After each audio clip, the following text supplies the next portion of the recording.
Magandang araw po. Sana po ay nasa mabuti kayong kalagayan. Ako po ulit si Obit. At meron na naman po tayong kwentong ibabahagi sa inyo. Ito po ay naganap sa totoong buhay. Ang kwentong ito ay nangyari sa lalawigan ng Lanao del Norte. Ito po ang kwento. Buwan ng Nobyembre, taong 1957, sa lalawigan ng Lanao. May mag-asawang nakatira malapit sa baybay dagat na pangalanan na lamang nating sina Pepita at Bienvenido. Saksi ako kung gaano sila kawalang awang pumaslang sa aking mga kauri. Walang pinipili, basta't may dugo at laman. Ako nga pala si Manolo, isang lumad na taga Lanao del Norte. Kaibigan ko si Bien, pero kalaunay naging malupit na kaaway nang magbago ang pananaw niya sa buhay. Buhat sa kadukhaan, kahit anong pagkakakitaan, hindi niya pinalampas. Lahat ng oportunidad na maaaring magbigay sa kanya ng pera, sinubok niya. Na hindi man lang inalam kung kabutihan ba ang maidudulot sa huli, o isang patibong tungo sa pagkabihag ng kapangyarihang itim.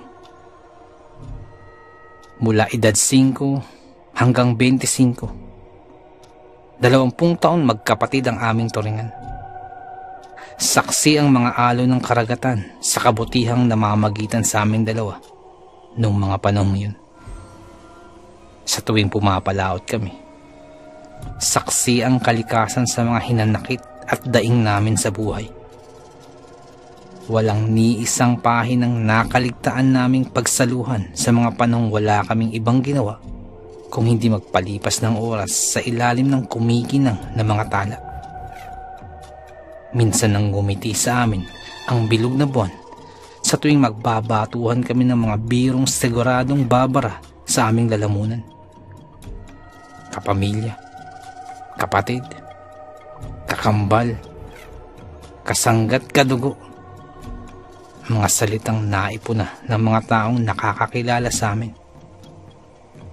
Nakakalungkot lang dahil sa isang kisap mata nagawang itapon ni Bin ang mga pinagsaluhang kwentong 2 dekada naming binuo. Nang mag-edad 20 sa isibin, nakatagpo siya ng asawang inaakala niyang magpapaligaya sa kanya hanggang sa kahuli-hulihang yugto ng kanyang buhay. Huling nobya at unang asawa. Nakapagtataka lang dahil dakilang babaero tong si Bien. Ngunit nang makatagpo ang landas nila ni Pepita, tila natuldukan ang kanyang bisyo sa babae. Kalimitan na lang din siyang lumabas, lalo na nang nagpasya silang manirahan sa iisang bubong.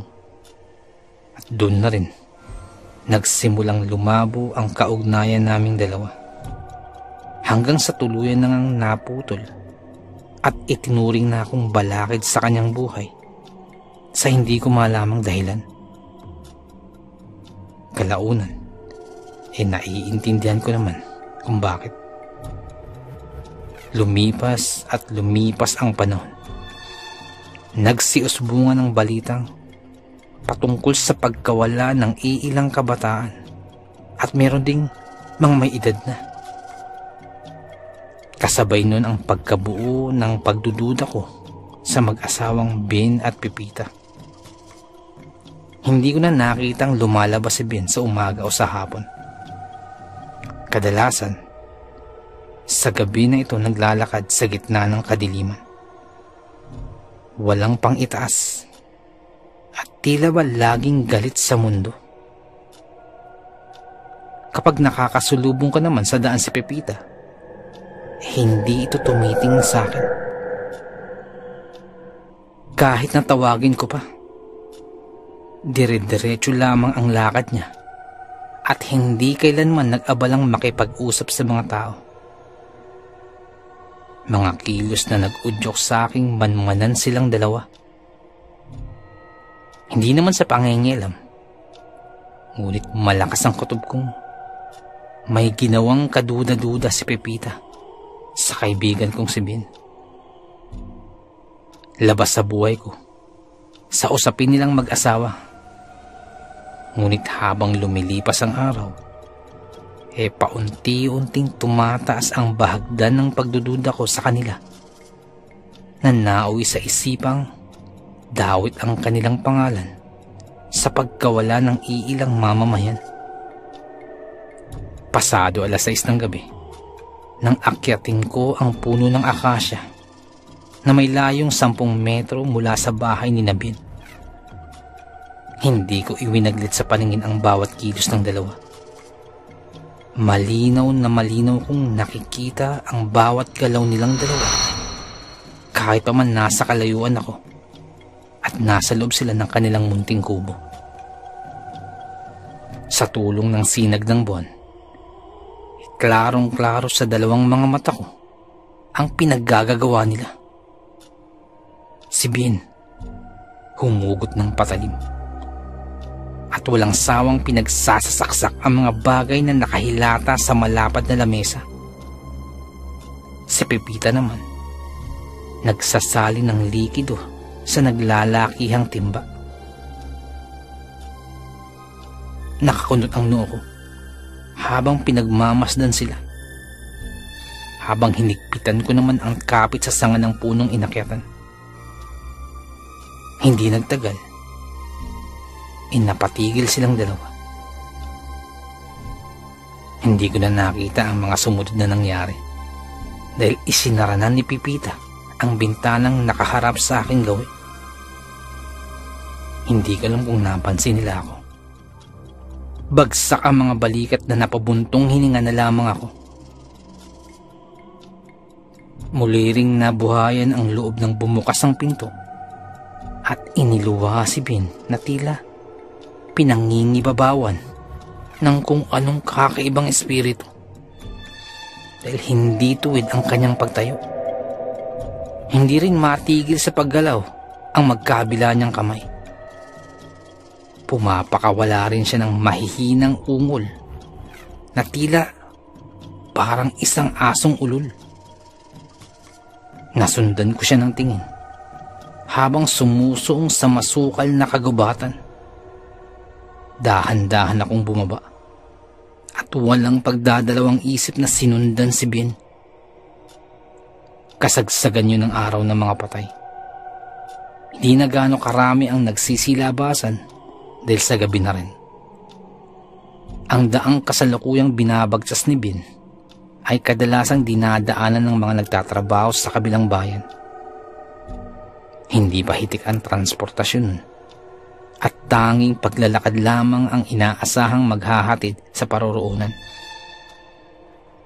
Dire-diretso lang ang lakad ni Ben na parang baldadong tao.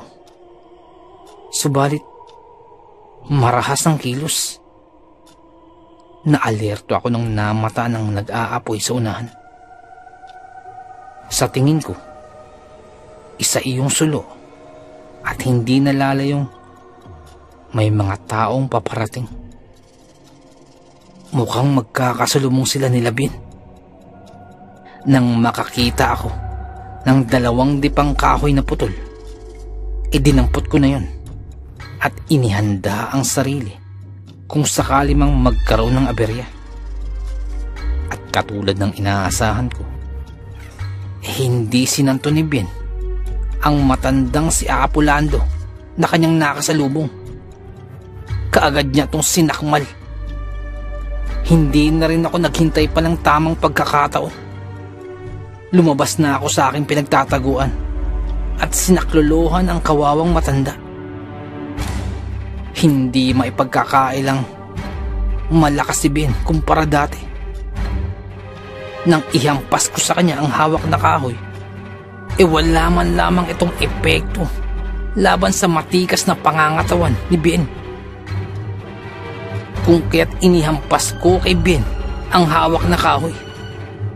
Pagkahampas ko ay wala man lamang epekto ito sa katawan ni Ben. Nawasak ang kahoy, ngunit tila hindi nito naapektuhan si Ben. Sa ginawa kong yun, ay sa akin nabaling ang atensyon ni Ben. Pinagtulakan kong palayo si Apolando at sinabihang magtungo sa sentro at ipagbigay alam sa mga naroroon ang nangyari.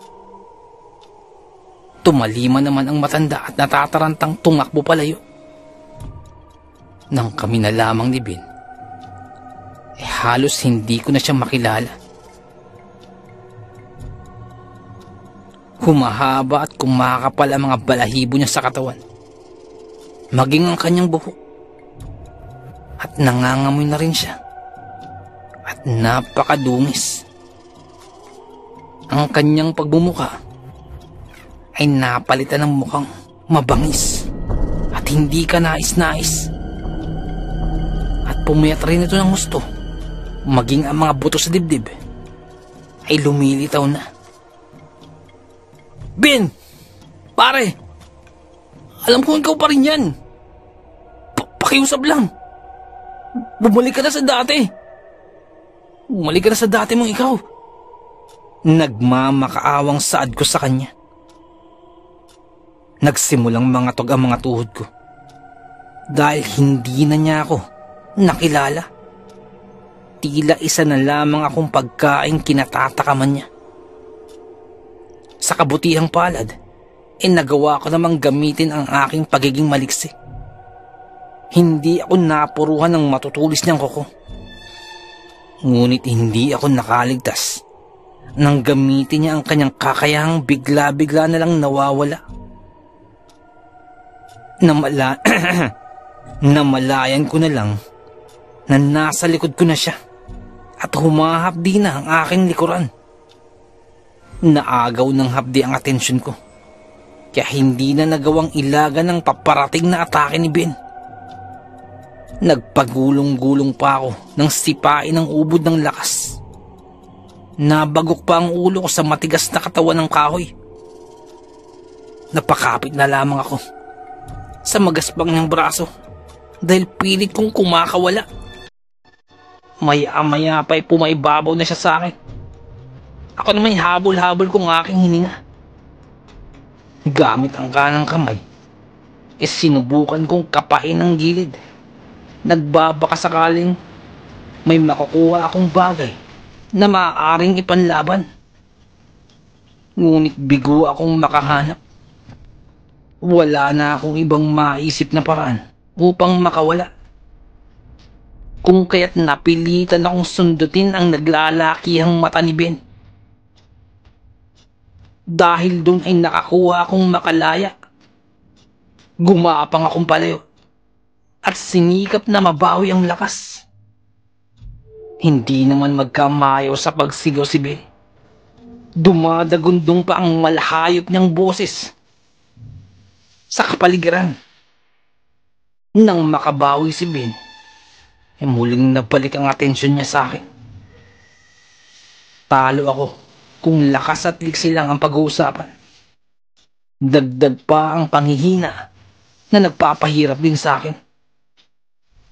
Umatake siya ng umatake. Napuno na rin ng gasgas at galos ang mukha at mga braso ko. Isang sipa pa niya sa aking dibdib at pumagsak na nga ako. Napatitig na lamang sa bilog na buwan ang papasara kong mga mata. Dumidilim na rin ang aking paningin. Masyado kang pakialamero, Manolo. Kung di ka lang sana nakialam, hindi ako mapipilitang saktan ka, sabi ni Ben, isang malahalimaw niyang tinig. Huminga muna ako ng malalim bago pinilit ang bibig na magsalita. Kung malumbali ka sa dating ikaw, Ben. Pero mukhang wala ng pag-asa. Matapos kong sabihin yun, dinig ko ang pagtatangisan ng mga ngipin ni Ben. At bago pa man niya maibaon sa aking tiyan ang kanyang mga matutulis na kuko, nauna nang magpaulan ng apoy ang mga taga-baryo. Kung gaano kabilis kainin ng apoy ang dahong tuyot, ganun din kabilis nilisan ni Ben yung lugar. Hinabol namin si Ben. Hinabol namin ang hinabol. Kahit na wala akong sapat na lakas, pinilit kong sarili ko. Sinigap ko pa rin maituwid ang mga binti. Hanggang sa nakarating kami sa tahanan ng mag-asawang Ben at Pepita. Pagkadating namin, wala nang naiwan pang bakas nila, maliban na lang sa iba't ibang parte ng katawan ng tao na mga nakasilid sa naglalakihang balde at palanggana. Nakasalang pa sa apoy ang ulong nakatusok sa kawayan. Kung kaya't naimungkahi rin ng karamihan na aswang talaga ang dalawa. Dahil sa nagsikuluan ang mga daladala nilang langis. Kumulo hanggang sa wala nang natira sa sisidlan. Walang pagdadalawang isip na sinunog ng mga taga-baryo ang kubong tinitirhan ng mag-asawa. Habang kinakain ng apoy ang bawat bahagi ng bahay, panirin sa pagbato ng masasakit na salita at hinaing ng mga tao. Maging ako ay hindi na napigilan ang sariling mailabas ang galit. Galit para sa sarili dahil walang nagawa upang mapalaya si Ben sa pagiging alipin ng kapangyarihang itim. At galit para kay Pepita na sa tingin ko siyang punot dulo ng pagbabago ng aking kaibigan. Ngunit gayon pa man, may parte pa rin sa akin na naging masaya sa pagtakas ng dalawa. Dahil kung naabutan pa namin sila, hinding-hindi sila mapapatawad ng mga taga-baryo. At malamang sa puntong yun, doon na matatapos ang kanilang buhay. Napakahiwaga ng ating mundong ginagalawan. Napakaraming bagay ang mahirap ipaliwanag, pero nagaganap. Hanggang dito na lamang po. Salamat po sa pakikinig. Magandang araw po.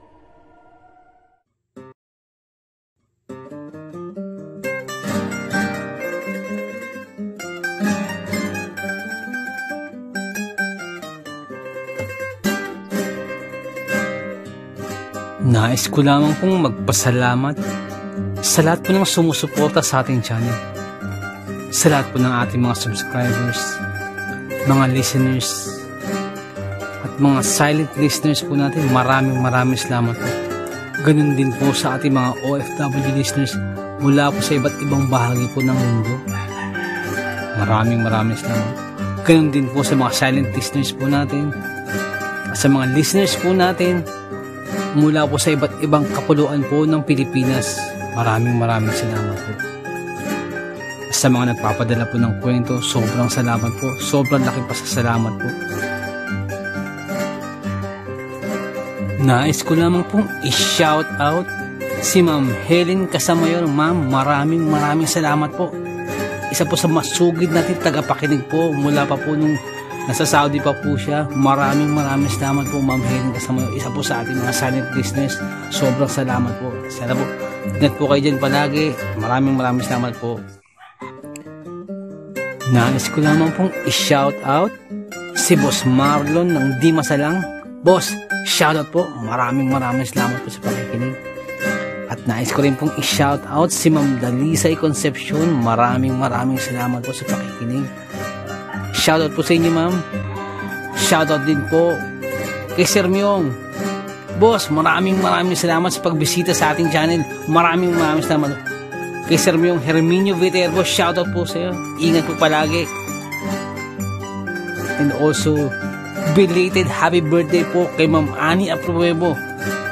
Belated happy birthday po. More birthdays to come, more blessings and good health. Shoutout po sa inyo. Maraming salamat po.